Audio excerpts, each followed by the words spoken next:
"That thing belongs in a museum, old-timer. Step aside before you hurt yourself."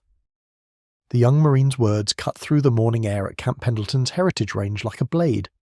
3 of his buddies laughed behind him, their brand new M27 rifles gleaming in the California sun. Standing before them was a 78-year-old man in faded jeans and a plain grey sweater, holding an M1 Garand that looked older than all 4 Marines combined. When he pulled the trigger and nothing happened, their laughter grew louder. What none of them knew was that in exactly 12 minutes, a 3-star general would arrive at this range, and every single one of them would be standing at rigid attention, tears streaming down their faces. If you believe that respect should be earned through actions, not appearances, comment the word honour below right now. Walter Hensley had driven 4 hours from his small home in Barstow to reach Camp Pendleton that Saturday morning. The Marine Corps Heritage Foundation had organised a living history event, inviting veterans from different eras to demonstrate their service weapons to current active duty personnel. Walter had received a special invitation, though the young administrative clerk who processed his paperwork clearly had no idea why an elderly man from the desert would warrant such attention. She had simply handed him a visitor badge and pointed toward Range 7 without a second glance. Walter didn't mind. He had grown accustomed to invisibility decades ago. At 78, he moved slower than he once did. His hands, though still steady, bore the spots and wrinkles of age. His hair had gone completely white, and his shoulders, once broad enough to carry wounded men through jungle terrain, now curved slightly forward. He wore no medals, no veteran's cap, no indication whatsoever of the life he had lived. The only thing that marked him as anything other than an ordinary grandfather was the rifle case he carried, and the way his eyes never stopped scanning his surroundings, even after all these years. Range 7 was buzzing with activity when Walter arrived. A group of young Marines from the Infantry Training Battalion had been assigned to attend the heritage demonstration as part of their military history curriculum. Most of them viewed it as a waste of a Saturday, time they could have spent at the beach or sleeping in. They stood in a loose cluster near the firing line, their posture slack, their attention elsewhere. Their squad leader, a Lance Corporal named Reeves, was the most vocal of the group. At 22 years old, he had completed 1 deployment to the Middle East and considered himself a seasoned warrior. He wore his experience like a shield, using it to dismiss anything he deemed outdated or irrelevant.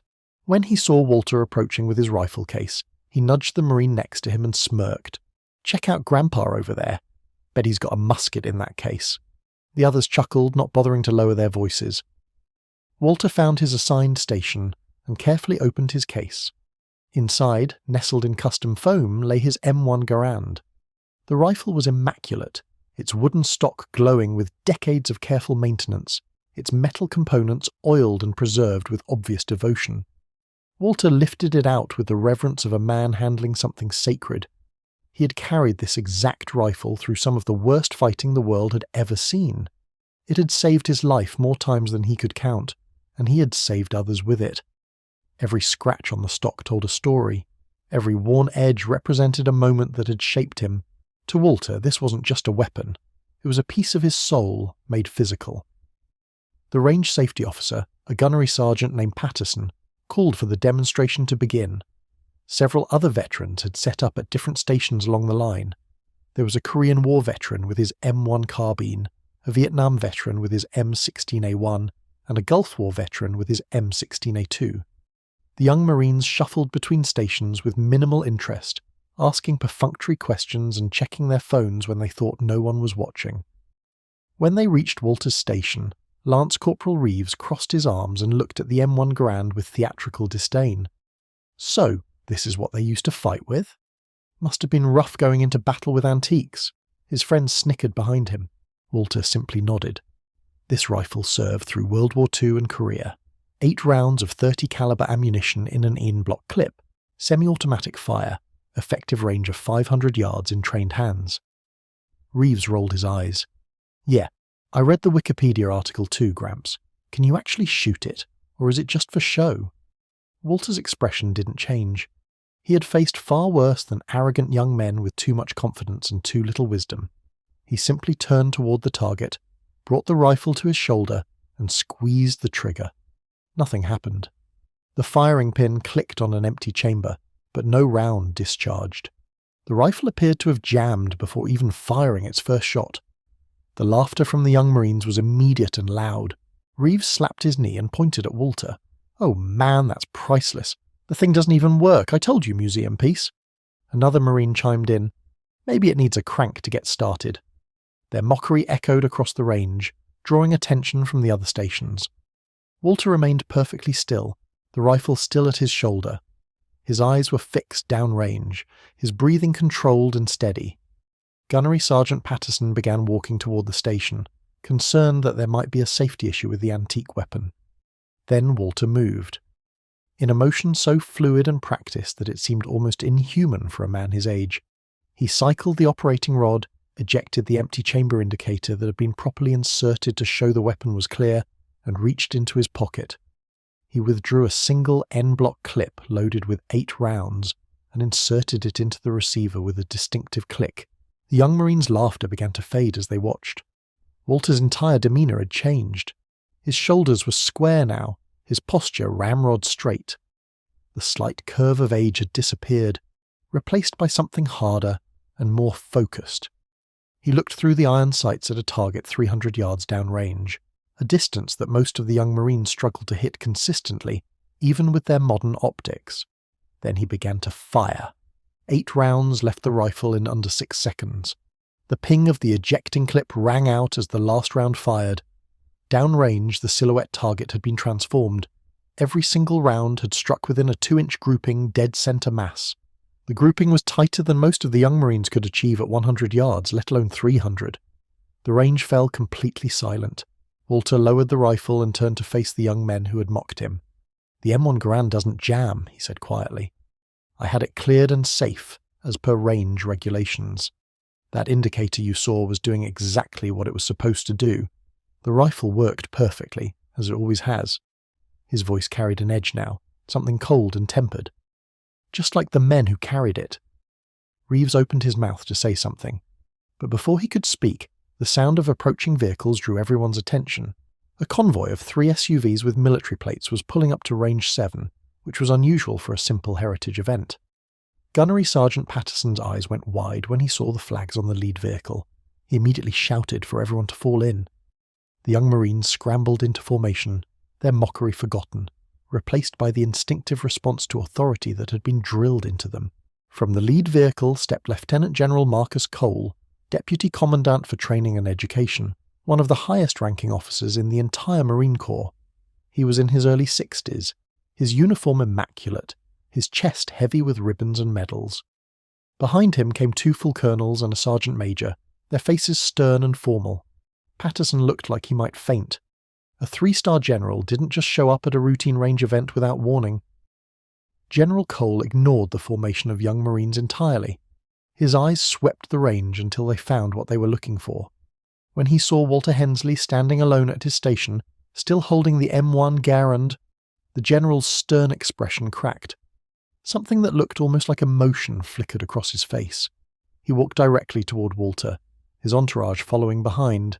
The young Marines watched in stunned confusion as the deputy commandant stopped 3 feet in front of the elderly man in the faded sweater and snapped to attention. Then, to the absolute shock of everyone present, Lieutenant General Marcus Cole raised his hand in a crisp salute and held it. "Gunnery Sergeant Hensley," the general said, his voice thick with respect. "It's an honour to see you again, sir." Walter's weathered face softened. He set down his rifle and returned the salute with a precision that belied his age. Quote 13. The general lowered his salute and turned to face the assembled Marines. His voice carried across the range like thunder. Quote 14. Silence answered him. He pointed at Walter. Quote 15. He gestured to the M1 Garand. Quote 16. General Cole's voice caught slightly. "I was that lieutenant. I watched this man fight through hell itself to keep me alive. He carried me 800 meters to the extraction point with bullets hitting the dirt around us every step of the way." And when the Navy Cross citation was written up, he refused to let them mention him by name. He said the recognition belonged to the men who didn't make it home. The young Marines stood frozen. Lance Corporal Reeves had gone pale, his earlier arrogance completely erased. General Cole wasn't finished. The general turned back to Walter. Walter shook his head slowly. The The general smiled, a rare expression on his typically stern face. Quote, 21. He turned to face the young Marines one final time. Quote, 22. His gaze fell on Reeves, who looked like he wanted the ground to swallow him whole. Quote, 23. Gunnery Sergeant Patterson stepped forward and addressed the young Marines. Quote, 24. A chorus of, quote, 25 rang out across the range. One by one, the young Marines approached Walter. When Reeves reached the front of the line, he couldn't meet the old man's eyes. His voice cracked when he spoke. Quote 6. Walter looked at the young man for a long moment. Then he reached out and placed a hand on his shoulder. Quote, 27. General Cole spent another hour at the range, standing beside Walter as the heritage demonstration continued. He watched with pride as Walter taught proper M1 Garand operation to the same young Marines who had mocked him earlier. By the end of the session, Reeves had asked permission to fire the rifle himself. Walter guided his hands, adjusted his stance, and watched as the young Lance Corporal put 8 rounds into a target at 200 yards with decent accuracy. Quote 28, Walter said. Quote 29. Reeves nodded, something new in his eyes. It was respect, genuine and hard-earned, the kind that couldn't be demanded or assumed. Before the general departed, he made one final announcement. The Marine Corps Heritage Foundation would be establishing the Walter Hensley Marksmanship Award to be given annually to the most proficient rifleman in each infantry training class. The award would include a replica M1 Garand and a plaque bearing Walter's name and a brief account of his service. Walter tried to protest, but the general wouldn't hear it.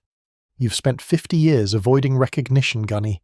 Let us honour you properly while we still can. Let these young Marines know that heroes don't always wear their medals on their chest. Sometimes they wear faded sweaters and drive old trucks from Barstow. The sun was setting by the time Walter packed up his rifle and headed for his truck.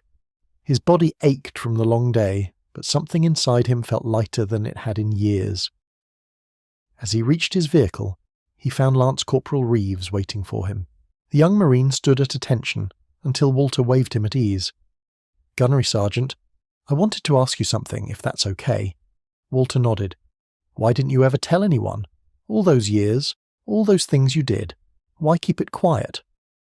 Walter was silent for a moment, looking out at the fading light over the Pacific. Because the men who deserve the recognition aren't here to receive it. Every story I could tell, every medal I could wear, they're all built on the backs of Marines who gave everything. I got to come home. They didn't. Wearing their sacrifices like jewellery never felt right to me. He looked at Reeves with those steady, ancient eyes. If you remember anything from today, remember that. The real heroes are the ones we can't thank anymore. Live your life in a way that honours them. That's how you pay it forward. Reeves saluted Walter one final time. Walter returned it, then climbed into his truck and drove away. The young Marines watched until his taillights disappeared down the road. That evening, in the barracks, Reeves told the story to every Marine who would listen. He spoke about an old man with an old rifle who could outshoot anyone on the base, and about the 3-star general who saluted him first. The story spread through the battalion like wildfire. Within a week, a framed photograph of Walter Hensley appeared in the infantry training headquarters, placed there by Marines who had never met him but wanted to honour what he represented. The M1 Garand never jammed that day.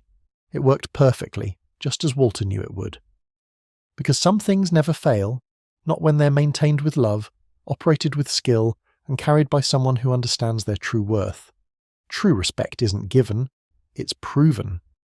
And on that sunny Saturday at Camp Pendleton, a 78-year-old veteran proved that courage, dignity, and excellence have no expiration date.